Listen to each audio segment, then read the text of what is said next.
환영해 주셔서 감사합니다. 오남교회는 저쪽에 있을 때 그때 아마 안대식 장로님께서 아마 교회를 지도를 하셨던 것 같아요. 겨울에 와서 사경회를 했던 기억이 납니다.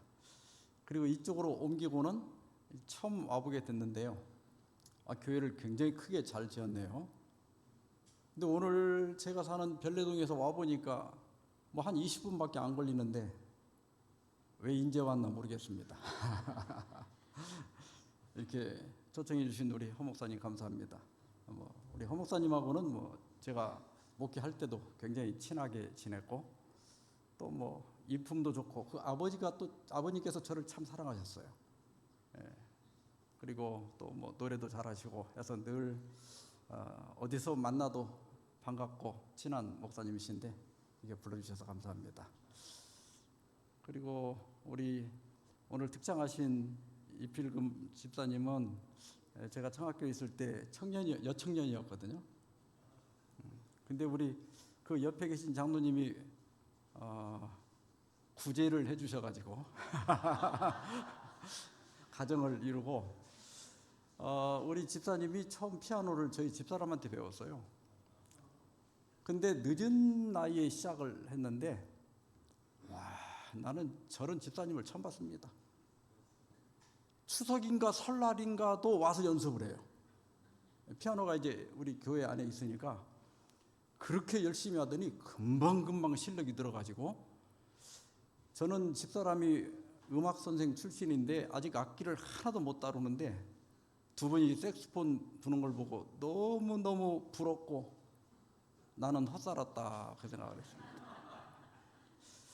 보통 제가 이렇게 집회를 다니면 이제 연세 드신 은퇴하신 장로님들이 꼭 색소폰을 또 요새는 많이 부시더라고.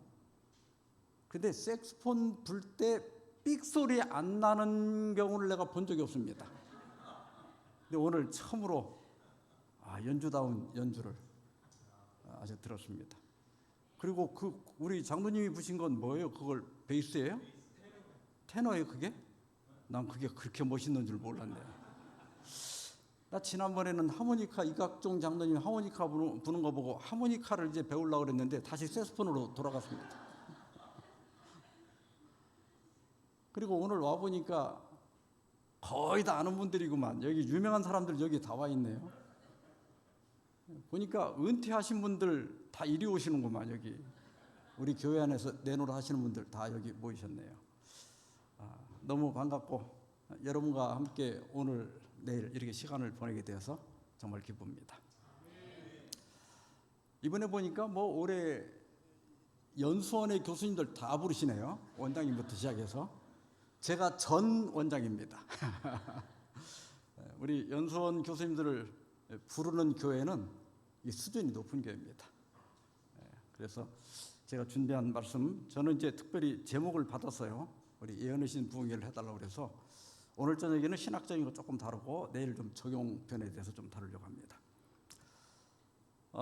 종교개혁의 5대 솔라라고 하는 게 있어요. 솔라는 라틴어입니다.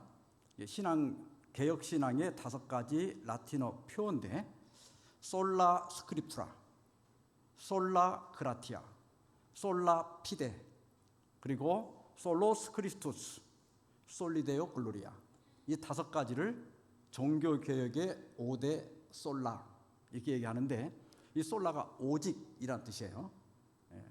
근데 그 중에서도 오직 성경, 오직 믿음, 은혜, 오직 믿음, 이 3가지는 종교개혁의 핵심입니다.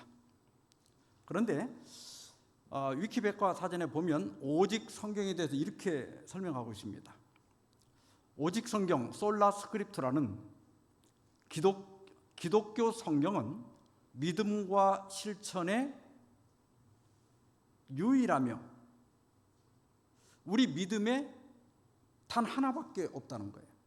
그리고 무한 규칙이라고 믿는 기독교 신학 교리이다. 이것은 종교회의나 어떤 교회의 규칙보다도 오직 성경이 최고의 권위를 갖는 하나님의 말씀이며 모든 것들에 앞서서 주장되어야 하며 다른 신학적 주장은 오직 성경으로 검증되어야 한다는 것이다. 여러분들 이렇게 믿습니까? 예. 우리 재림교회도 오직 성경, 이 개역 신앙을 그대로 받아들이고 있습니다. 그런데요, 우리 재림교회에 딱 들어오면 못 듣던 책과 그 다음에 사람에 대한 이야기를 듣게 돼요. 일반 장로교회나 감리교회나 뭐 침례교회나 이런 데 다니시던 분들이 우리 재림교회 오면 엘렌 G 화이트라고 하는 분에 대해서 자꾸 얘기를 하고, 또 예언의 신이라고 하는 것을 설교 시간에도 인용해서 제시하는 것을 보게 됩니다. 여러분, 예언의 신을 어떻게 생각하십니까? 제가 미디어센터에 있을 때 우리 목사님들이나 또 우리 재림 신도들이 예언의 신을 더 많이 활용해서 설교에도 좀 사용하고 성경 연구에 사용할 수 있도록 채널이라고 하는 예언의 신 검색 프로그램을 개발을 했습니다. 지금도 많은 분들이, 목사님들이 이걸 다 쓰고 계십니다. 근데 우리가 전도할 때 또 우리 교회를 공격하는 사람들이 우리 교회는 이상한 선지자가 있다. 그래서 이것이 또 때때로 대답하기가 좀 주저주저하고 좀 뭔가 좀 캥기는 게 좀 있는 경우가 있어요. 그래서 그 신학적 기반, 신학적으로 이것을 좀 더 입증하기 위한 설명을 오늘 좀 드리고자 합니다. 엘렌 G 화이트 여사가 그 서거하셨을 때 회계 장부에 따르면 그 당시 엘렌 화이트 여사가 남긴 부채는 86,923불이었습니다. 그러니까 그 당시 한 1억 2천 정도 되는데요. 이걸 제가 AI, 인공지능의 도움을 받아가지고 현대 시세로 한번 계산을 해봤더니 현대 시세로 치면 200만 불, 그러니까 29억 원 정도의 부채를 남겼습니다. 그리고 이제 유산을 이렇게 다 정리를 해보니까 74,797불이었는데 나중에 다시 그 정산하는 과정에서 실제 남긴 유산은 43,300불밖에 되지 않는다는 것이 밝혀졌습니다. 그 당시 돈으로 계산하면 5,500만 원인데요. 현재 시세로 다시 제가 인공지능의 도움을 받아서 계산을 해보니까 14억 정도 됩니다. 그러니까 빚이 유산보다 2배 정도 더 많이 남긴 것을 볼 수 있습니다. 그래서 어떤 사람들은 엘렌 화이트이 평소에 빚지지 말라고 많이 권고했죠. 그런데 어떻게 지금 시세로 29억이나 되는 엄청난 빚을 지었을까? 이렇게 해서 의문을 푸는 분들이 계신데, 엘렌 화이트이 빚지지 말라고 권면할 때 그 권면은 뭐냐면 갚을 능력이 없는데 빚을 지는 걸 가리키는 거예요. 그런데 엘렌 화이트는 그 당시에 수입원이 3가지가 있었는데, 첫째는 대총회로부터 공식적으로 봉급을 받고 있었어요. 처음에는 안 받았지만 나중에는 봉급을 받았어요. 그리고 그 엘렌 화이트의 책이 엘렌 화이트이 살아있을 때 한 40권 정도가 발행이 됐거든요. 근데 그 책이 전 세계로 팔려 나가면서 거기에서 들어오는 인세가 있었습니다. 그리고 엘렌 화이트이 그 각종 우리 그 잡지에다가, 우리로 말하면 뭐 시조나 이런 잡지에다가 이제 리뷰 앤 헤럴드나 여러 그 잡지에다가 기고하는 그 원고료를 받는 수입들이 있었기 때문에 충분히 갚을 수 있는 돈이었어요. 그리고 엘렌 화이트이 뭐 어디다 이 돈을 뭐 사찰려고 빌린 돈이 아니고, 이제 정부가 책을 내려고 하면 그 책을 뭐 조판을 하고 또 재판을 하고 뭐 이런 돈들이 있잖아요. 또 거기 비서를 채용해서 또 오타 같은 걸 또 보고 문장도 다듬고, 또 그 당시 이렇게 책을 낼 때 그걸 대청회가 내준 게 아니라 엘렌 화이트이 자기 돈으로 다 한 거예요. 그러니까 거기 예언의 신에 들어가는 사파들 있죠, 그림들, 그것도 화가들에게 다 돈을 주고 그 그림을 다 넣은 거거든요. 그런 비용들이 쌓여서 어음을 끊어준 거예요. 그래서 부채가 있었던 거지 이분이 뭐 사치를 하거나 뭐 이렇게 해서 빚을 진 것은 아니었습니다. 그래서 엘렌 화이트이 돌아가신 다음에 대충해가 이 빚들을 다 갚아줬어요. 갚았다고 해서 그냥 갚은 건 아니에요. 일단 먼저 빚을 다 갚아주고 그 다음에 대충해 내에다가 엘렌 G 화이트 유산관리위원회 이스테이트를 만든 거예요. 그래서 거기서 이제 인세나 이런 것들이 계속 들어오기 때문에 그 수입을 가지고 대충해가 갚아준 돈을 다 완전히 다 갚았습니다. 그래서 지금은 부채가 없는 상태입니다. 그런데요, 과연 엘렌 화이트이 살아생전에 약 40권, 정기 간행물에 낸 기사가 5,000편, 그 다음에 출판된 원고가 약 10만 쪽, 그 다음에 엘렌 화이트이 돌아가신 다음에 추가로 한 160여 권이 더 출판이 돼가지고 지금 한 200여 권의 책이 출판이 됐고요. 그 중에 정로의 계단은 제가 예전에 이 설교를 만들었을 때 140개국이었는데 이번에 다시 유산관리위원회 들어가서 알아보니까 165개의 언어로 번역이 됐다고 그래요. 이건 뭐 세계적으로 이렇게 많은 언어로 번역된 책이 별로 없습니다. 그런데 과연 엘렌 G 화이트와 그가 남긴 저서들이 우리에게는 소중한 유산으로 우리가 가슴을 펴고 말할 수 있는지, 아니면 다른 사람들에게 내놓기가 조금 뭔가 이렇게 꺼림직한 부채로 느껴지는지 우리가 다시 한번 생각해 볼 필요가 있다고 생각이 됩니다. 우리가 엘렌 화이트를 선지자라고 하기 때문에 많은 사람들은 선지자는 침례 요한으로 끝이다. 그런데 무슨 19세기 들어와서 선지자가 있을 수 있느냐, 그렇게 이야기를 합니다. 그 근거는 마태복음 11장 13절 14절인데요. 모든 선지자와 율법이 예언한 것은 여기 뭐라고 그랬어요? 요한까지니 그랬어요. 근데 우리가 우리 교회에 대해서 이렇게 비판하고 공격하는 사람들의 그 공격을 가만히 들여다보면 성경 문맥도 제대로 해석을 못하고 그 말을 하고 있는 거예요.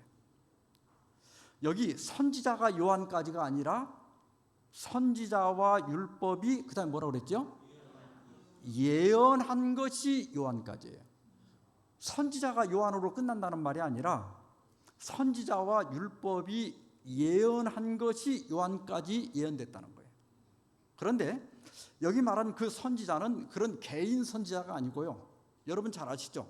율법과 선지자라고 하는 용어는 그 당시에 구약 성경을 가리키는 통용되는 용어였습니다. 그것도 알고 계시죠?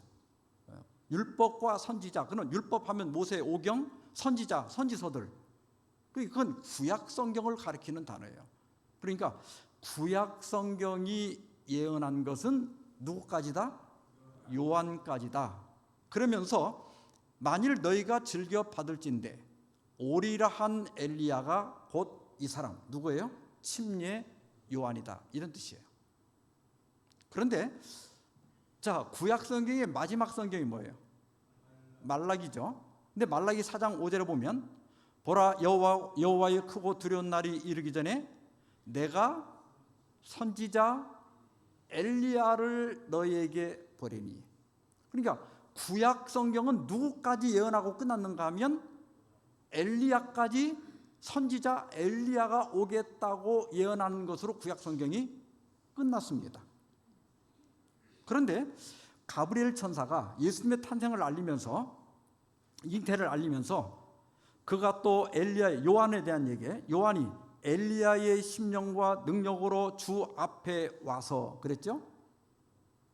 그러니까 엘리야의 심령을 갖고 온 거예요. 그러니까 엘리야, 그 하늘로 승천한 엘리야가 오는 게 아니라 엘리야의 심령을 가지고 예수님의 앞길을 준비하기 위해서 침례 요한이 나타날 것을 예언한 거예요. 그러니까 구약 성경이 예언한 것은 침례 요한까지다, 이런 뜻이지, 침례 요한이 마지막 선지자고 그 후에는 선지자가 없다, 이 말은 절대로 아닙니다. 왜냐하면 침례 요한 그 이후에도 신약시대에 수많은 선지자들이 있었습니다. 여기 사도행전 11장 27절 28절에 보면 그때 선지자들이 예루살렘에서 안디옥에 이르니 그 중에 그 선지자 중에 누구도 있더라? 아가보라고 하는 선지자도 있다고 그랬어요. 그러니까 침례 요한에서 끝난 게 아니라 선지자가 나타나죠. 그 다음에 사도행전 13장 1절에도 안디옥 교회에 선지자들과 교사들이 있으니, 그 다음에 여기 선지자들의 이름이 나오는데 바나바와 니게를 하는 시몬과 구레네 사람 루기오와, 그 다음에 헬라어를 자세히 봐야 알 수 있는데 분봉한 헤롯의 젖동생 미나에는 교사들에 속해요. 그리고 사울이라, 그러니까 사울이 예수님을 만나고 개심을 하긴 했지만 아직은 선지자 반열에 들어가지 못하고 교사 반열에 있었던 걸 알 수가 있습니다. 나중에 사울이 바울이 되죠. 사울은 히브리식 이름이고 바울은 로마식 이름이에요. 그러니까 바울이 이방인의 사도로, 유대인들이 아닌 이방인에게 나는 전도하겠다 그래가지고 이름을 로마식으로 바꾼 거예요. 그래서 바울이라고 부른 겁니다. 그 다음에 사도행전 15장 32절에도 유다와 실라도 뭐라고 그랬어요? 선지자라. 그 다음에 고린도전서 12장 28절에 보면 교회 여러 은사 중에 어떤 은사가 있어요? 선지자 은사를 말씀하고 있습니다. 그 다음에 디도서 1장 12절에 어떤 선지자가 나오는데 여기 그 어떤 선지자는 사도행전 17장 28절에 보면 그 선지자가 쓴 시가 나와요. 우리가 당신으로 인하여 살며 기동하며 있도다, 이 시가 나오는데 그걸 바울이 인용하고 있어요. 그 시를 쓴 사람이 그 책이 남아있기 때문에 찾아보면 에피메니데스입니다. 그 다음에 요한일서 4장 1절에 보면 사랑하는 자들아 영을 다 믿지 말고 오직 영들이 하나님께 속하였나 분별하라. 왜냐하면 많은 거짓 선지자가 세상에 나왔음이라 그랬어요.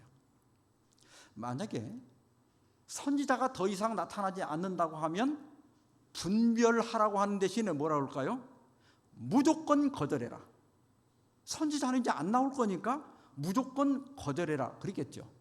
그런데 분별하라, 이건 진짜 선지자도 있고 가짜 선지자도 있으니까 진짜를 분별하라고 한 거예요.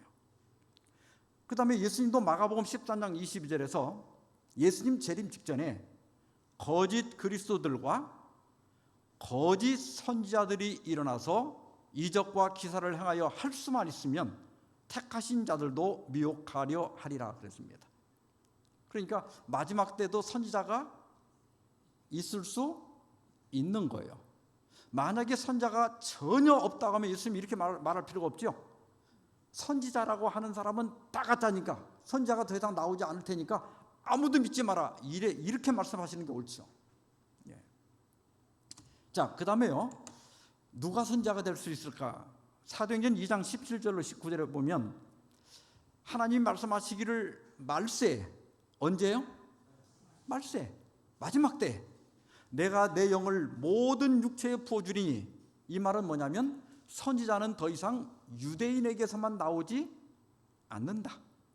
이제는 유대인을 넘어서 어떤 민족이든지 선지자가 나올 수 있다는 뜻입니다.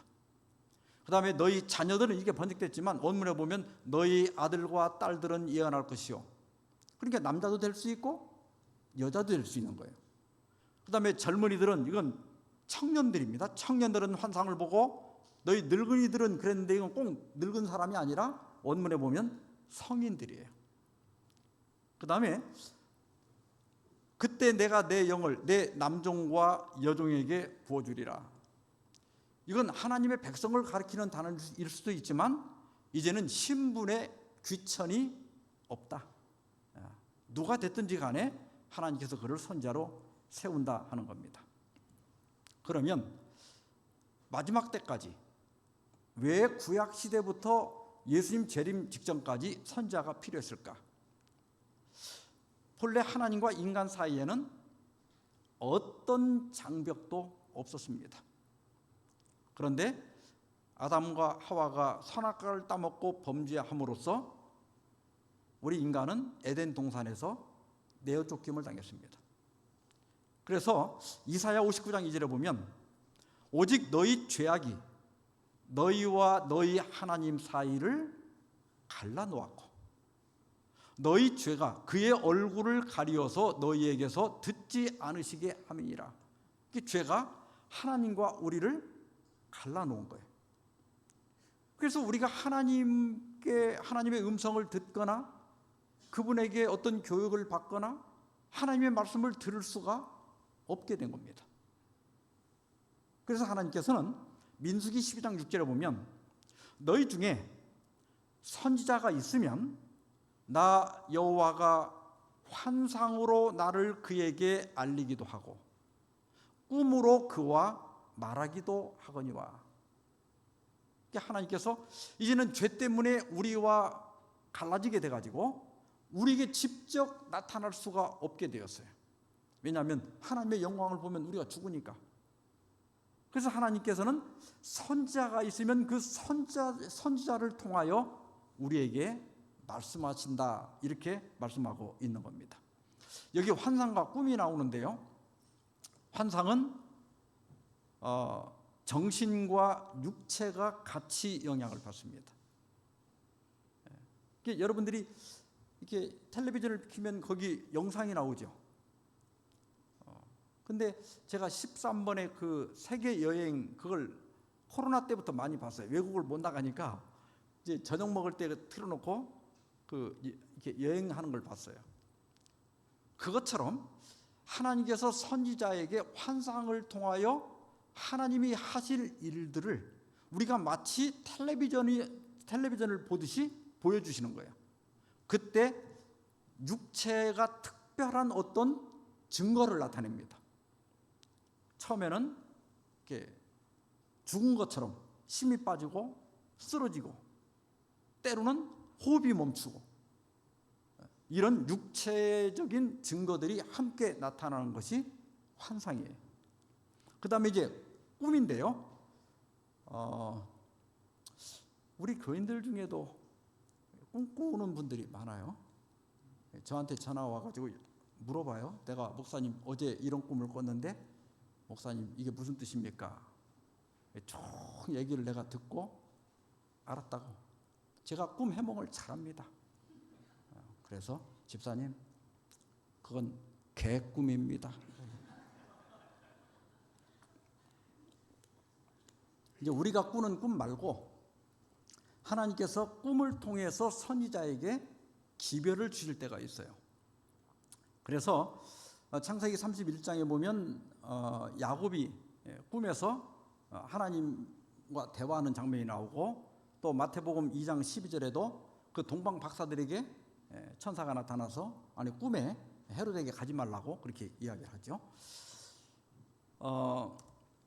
아모스 3장 7절에도 주 여호와께서는 자기의 비밀을 그 종 선지자들에게 보이지 아니하시고는 결코 행하심이 없으시리라 그랬어요. 그러니까 하나님께서 어떤 일을 하기 전에 반드시 선지자를 통해서 우리에게 알려주신다는 거예요. 그러니까 교회 안에 선지자가 있어야 돼요, 없어야 돼요? 있어야 되는 거예요. 그리고 선지자가 있다는 자체가 우리에게 부끄러운 일이에요, 좋은 일이에요?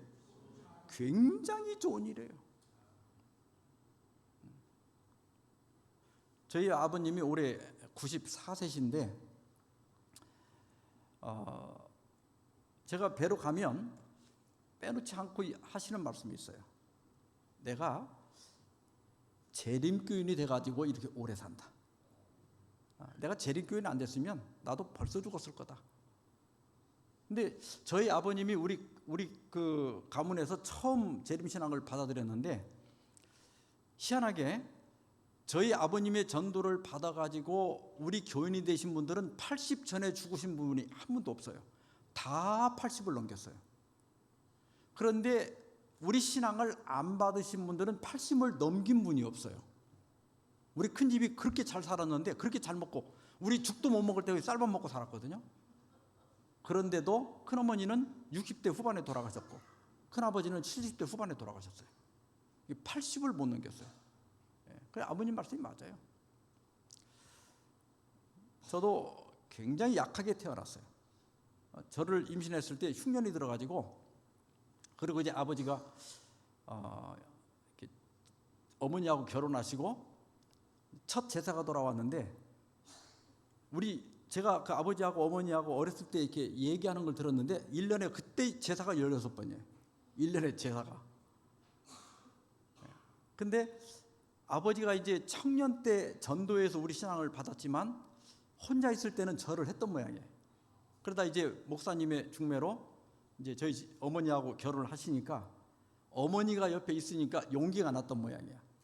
그래서 그때부터 이제 날 절 안 합니다. 나는 예수님 믿어서 절 안 합니다. 이래가지고 할아버지한테 내쫓겼어요. 이게 그 당시 농사 지을 때 쫓겨나면 먹고 살 길이 없는 거예요. 그러니까 저희 어머님이 절을 낳는데 젖이 안 나왔대요. 그래서 아버지가 이제 어떻게 미역국이라도 끓여주고 뭐 밥을 해줘야 뭐 먹어야 젖을 나올 것 같아가지고 동네를 다 돌아다니면서 쌀을 꾸러 다녔는데 아무도 그때 흉년이 들어가지고 쌀을 꿔주는 사람이 없더래요. 그래가지고 빈손으로 들어왔는데 해가 지려고 하는데 할머니가 아마 재혼해서 마전이니까 그 당시에 20지 정도 됐을 거예요. 근데 옛날에 전화가 있어요, 뭐가 있어요. 근데 할머니가 이렇게 손을 꽂아가지고 언제쯤 결혼했으니까 요때쯤 애를 낳았을 거다.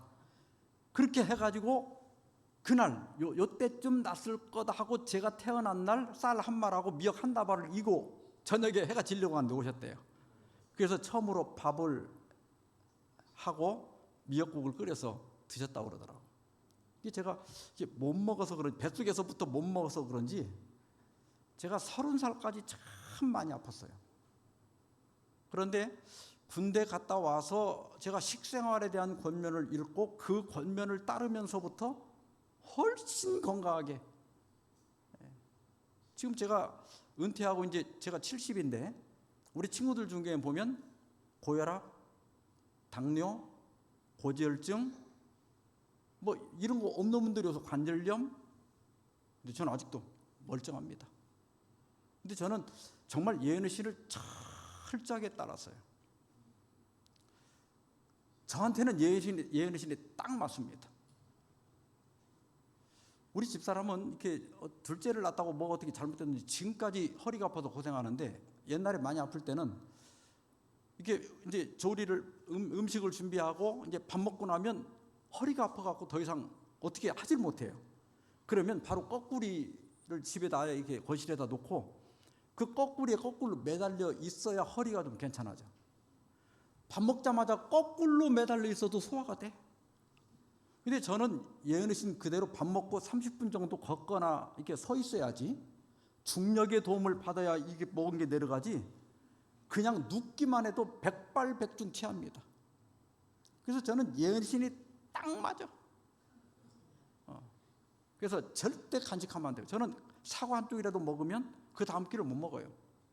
그래서 예은의 신을 따르면서부터 제가 건강해졌어요. 그래서 저는 우리 교회 안에 예언의 신이 있다는 것이 얼마나 감사한지 모릅니다. 베드로서 1장 21절에 예언은, 자, 다 같이 한번 읽어봅시다. 시작. 예언은 언제든지 사람의 뜻으로 낸 것이 아니요 오직 성령의 감동하심을 받은 사람들이 하나님께 받아 말한 것입니다. 그러니까 엘렌 화이트의 그 글들은 단순한 엘렌 화이트의 글이 아니라 하나님께 받아서 우리에게 전해준 하나님의 말씀입니다. 그래서 그 말씀대로 순종하면 복받게 돼 있어요. 자, 이제 남은 자손과 선지자에 대해서 좀 신학적인 부분을 말씀드리겠습니다. 자, 우리가 다 아는 부분은 쉽게 지나가겠어요. 자, 여기 남은 자손의 두 가지 특징이 있죠. 하나는 하나님의 계명을 지키는 것, 또 하나는 예수의 증거를 가진 것. 자, 이 남은 자손은요, 예수님이 십자가에 돌아가시고 사탄이 땅으로 내어 쫓기죠. 그러니까 사탄이 화가 나가지고 남자를 낳은 여자 교회를 박해합니다. 그래서 1260년 동안 박해했는데 계시록 12장 16절에 보면 땅이 여자를 도왔다. 그게 바로 미국이죠. 그래서 이 개신교가 미국에서 번영하게 되는데 그 개신교에도 배도의 길을 걷게 돼요. 그런데 배도하지 않고 진리를 그대로 간직하고 하나님께 대한 충성심을 유지하고 있는 사람들이 누구냐면 남은 자손이에요. 배도하지 않고 남은 자손입니다. 그런데 그 남은 자손의 두 가지 특징이 뭐냐면 하나님의 계명을 지키는 자들, 예수의 증거를 가진 자들입니다. 자, 먼저 하나님의 계명을 지킨다고 그랬는데 하나님의 계명과 관련된 5가지 견해가 있어요. 우리 기독교 내에서. 첫 번째, 하나님의 계명을 변경할 수 있다. 누가 이렇게 주장하죠? 가톨릭 교회가 그렇게 합니다. 우리는 하나님으로부터 받은 권위를 가지고 우리는 예수님의 대자이기 때문에 성경도 우리가 변경할 수 있다. 그렇게 해서 그 사람들은 계명을 변경해서 지켜요. 그런데 두 번째로 어떤 사람은 하나님의 계명은 변경되었다. 성경적 근거가 있어요, 없어요? 없어요. 이건 추측과 전통을 따르는 거예요. 어떤 사람은 하나님의 계명은 폐지되었다. 이건 극단적 오류입니다. 여러분, 계명이 폐지되었다면 첫 번째 계명이 뭐예요? 너희는 나 외에 다른 신을 섬기지 말라고 그랬죠. 그러면 우리가 하나님 말고 다른 신 믿어도 구원 받습니까? 그러니까 계명이 폐했다는 건 극단적 오류입니다. 이건 말이 안 되는 거예요. 그 다음에 하나님의 계명은 변경되거나 폐지되지 않았지만 꼭 그대로 지키지 않아도 된다. 왜냐하면 우리는 율법을 지켜서 구원 받는 게 아니라 오직 믿음으로 받기 때문이다. 이렇게 얘기해요. 그런데 믿음과 행함에는 조화가 있죠. 야고보에서는 뭐라고 그래요? 행함이 없는 믿음은 죽은 것이다. 그 죽었다는 건 뭐예요? 우리에게 생명을 줄 수 없다. 우리에게 구원을 줄 수 없는 믿음이다. 이런 뜻이에요. 그 다음에 5번째는 하나님의 계명은 변경되거나 폐지되지 않았고 반드시 그대로 지켜야 한다. 이건 구원의 조건으로 우리가 안식일을 지켜 구원받는 게 아니라 믿음으로 구원받아서 하나님의 백성이 되었기 때문에 하나님 나라의 법을 지키는 것이 너무나 당연해서 지키는 거예요. 구원받으려고 지키는 게 아니에요. 구원은 오직 믿음으로 받는 거 맞아요. 그러나 구원의 열매가 없다면 그 믿음은 죽은 믿음이다. 우리를 구원할 수 없는 믿음이다 하는 거예요. 자, 두 번째는 예수의 증거를 가졌다고 그랬어요. 자, 이게 뭘까? 자, 예수의 증거가 요한계시록 12장에만 있는 게 아니라 1장에도 나와요. 예수 그리스도의 계시라. 이는 하나님이 그에게 주사 반드시 속히 일어날 일들을 그 종들에게 보이시려고 그의 천사를 그 종 요한에게 보내어 알게 하신 것이라. 요한은 하나님의 말씀과 예수 그리스도의 증거 곧 자기가 본 것을 다 증언하였느니라. 제가 1, 2절을 이렇게 4개로 잘랐는데요. 여기에 교차 대꾸가 있어요. 이 히브리 문학의 특징인데, 자, 여기 맨 먼저 예수 그리스도의 계시라 하는 말과 2절에 예수 그리스도의 증거, 이 말이 대꾸를 이뤄요. 그러니까 같은 뜻이에요. 예수님의 증거가 뭐냐면 예수님이 계시하신 것. 그 다음에 두 번째, 하나님이 그에게 주사 뭘 줬을까? 세 번째 문단에 보니까 요한은 하나님의 말씀과 그랬죠. 그러니까 하나님의 말씀을, 하나님이 그분의 말씀을 예수님에게 줬고 예수님이 그것을 계시하셨다. 그 계시가 뭐냐면 예수 그리스도의 증거입니다. 자, 그러면 이 증거가 어떻게 주어졌는가를 보면 먼저 하나님이 그에게 주사, 예수님에게 주사 반드시 속히 일어날 일들을 그 종들에게 보이시려고. 그 종들은 누구죠? 우리죠. 하나님의 백성들에게 보이시려고 그의 천사를 누구에게 보냈다? 요한에게 보내어 알게 했다. 이게 계시가 전달되는 순서가 나오죠. 하나님이 예수님에게, 예수님이 천사에게, 천사가 요한에게, 요한이 종들, 하나님의 백성들에게.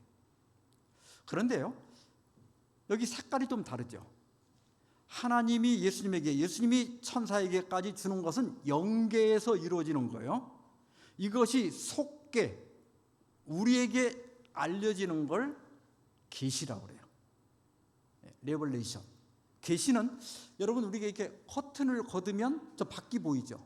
그러니까 영적 세계에서 일어난 일을 우리에게 이렇게 열어서 보여주는 걸 계시라고 하는 거예요.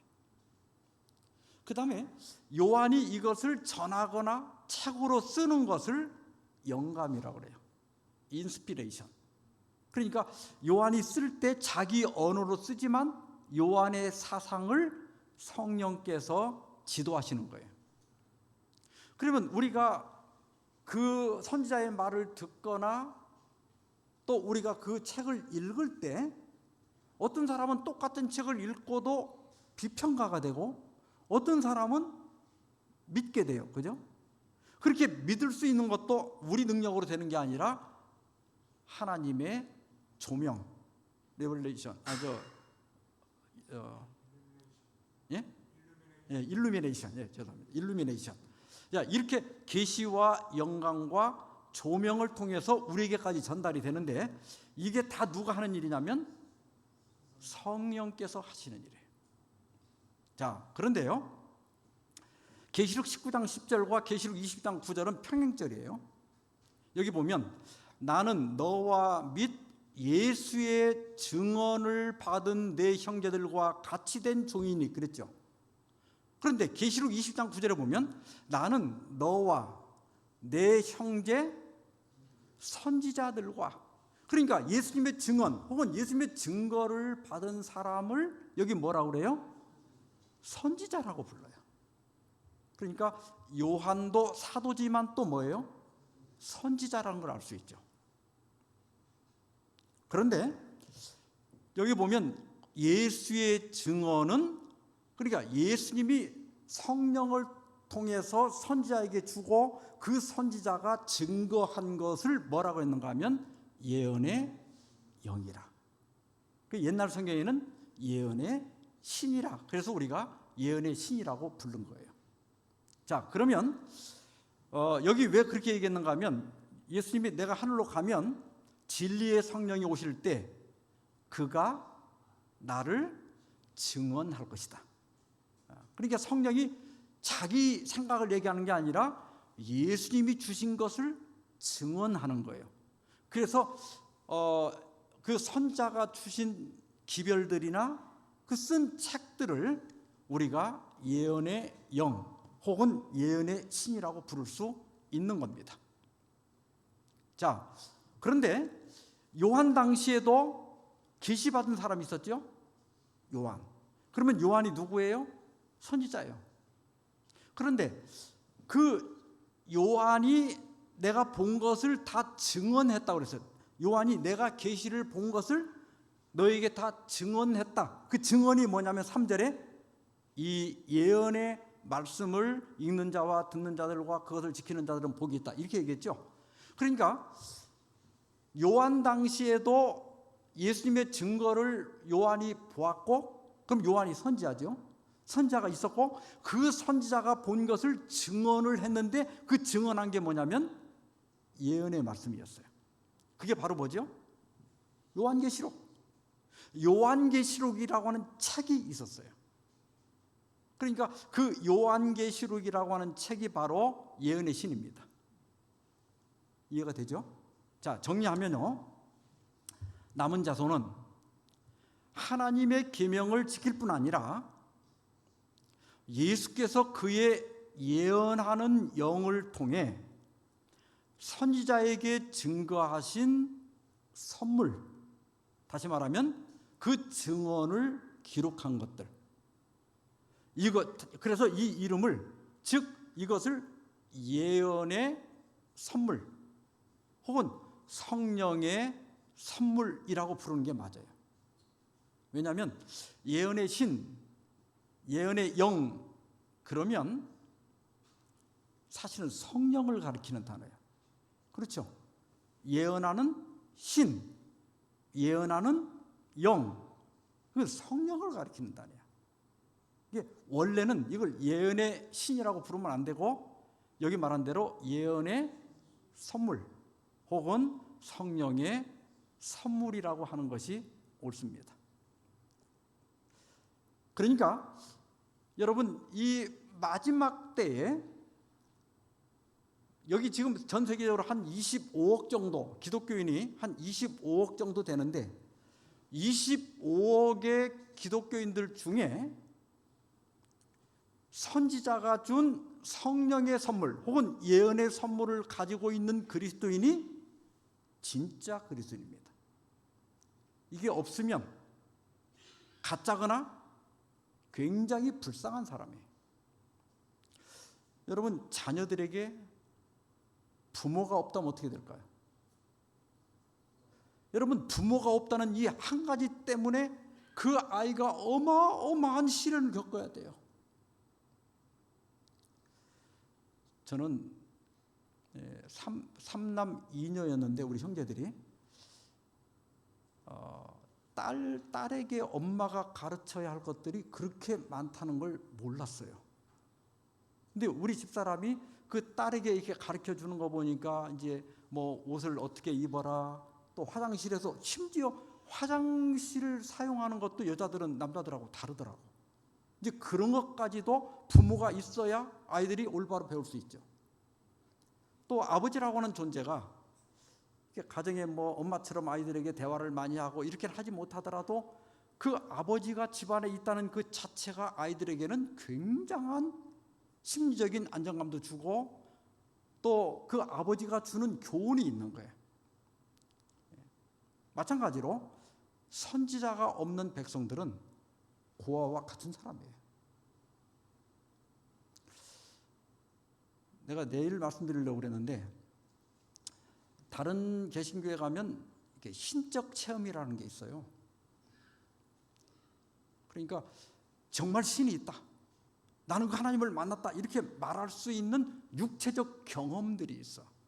그게 뭐예요? 방언을 한다든지, 또 뭐 병을 고친다든지, 또 뭐 귀신을 쫓아낸다든지, 뭐 이런 게 있어. 또 어떤 데는 막 꿈도 꾸고, 어떤 목사들은 예언도 하고. 우리 재림교회의 신적 체험은 뭐가 있나요? 잘못하면 너무 맹송맹송해. 찬양도 막 그 개신교인들 보면 막 찬양을 부르다 막 뒤집어질 정도로 막 그렇게 막 찬양 부르다 막 까무러지고 막 펄떡펄떡 뛰고 가는데 우리 재림교인들은 그것도 없어. 그러니까 너무 맹송맹송해. 우리 재림교인들의 신적 체험이 뭐가 있을까요? 첫째는요, 진리에 대한 깨달음이에요. 여러분, 진리를 깨닫는 건 여러분이 재림교회가 가르치는 안식일과 2300주야를 깨닫고 조사심판을 깨닫는 건 기적이에요. 왜냐하면 세상 25억이나 되는 사람들이 그걸 못 깨닫고 있잖아요. 우리가 진리를 깨닫는 이 자체가 신적 체험이에요, 우리 재림교인들에게는. 그 다음에 품성의 변화. 우리는 내 품성이 교회를 다니면 다닐수록 변화되는 걸 내가 보면서 하나님이 내 안에서 일한다는 걸 느끼는 사람들이에요. 우리 재림교회는 방언할 수 있어요. 그러나 막 방언하면 좀 이상하게 봐. 우리는 그런 건 잘 인정 안 해. 근데 품성이 변화된 건 우리가 저 사람은 정말 거듭났다, 신적 체험을 했다고 인정받습니다. 그 다음에 제가 영성훈련하면서 깨달은 건 마음을 통제할 수 있게 되는 게 우리 재림교회의 신적 체험입니다. 내가 옛날에는 화를 잘 내고, 내가 옛날에는 다른 사람들한테 비평 잘하고 이렇게 했는데 어느 날부터 내가 화가 이렇게 나오려다가 여기서 탁 브레이크가 걸리는 거야. 그 하나님이 브레이크 잡는 거예요. 그런 걸 통해서 우리 재림교인들은 하나님이 살아계시고 내 삶 속에 역사하시는 것을 깨닫는 거예요. 엘렌 화이트는 뭐 병을 고치고 뭐 방언을 말하는 것보다 품성이 변화되는 것이 기적 중의 기적이라고 그랬어요. 솔직히 사람 변해요? 안 변해요. 그러나 품성이 변화되는 건 하나님의 놀라운 기적입니다. 더구나 내 어떤 타고난 성격이 통제되는 것. 내가 더 이상 이게 옛날 같으면 화 벌써 바로 냈을 건데 둘 중 하나요. 성령을 이게 브레이크가 딱 걸리면 성령을 받았든지 늙었든지. 늙으면 남자들이 이게 다 여성 호르몬이 많아져 갖고 좀 순해져요. 그 대신 막 여자들은 나이 들면 무서워집니다. 거의 깡패 수준으로 올라가는 사람 많아. 자, 제가 이건 웃자고 한 얘기고 이제 이 말씀 우리 다 같이 읽고 마치겠습니다. 시작. 너희는 너희 하나님 여호와를 신뢰하라. 그리하면 견고히 서리라. 그의 선지자들을 신뢰하라.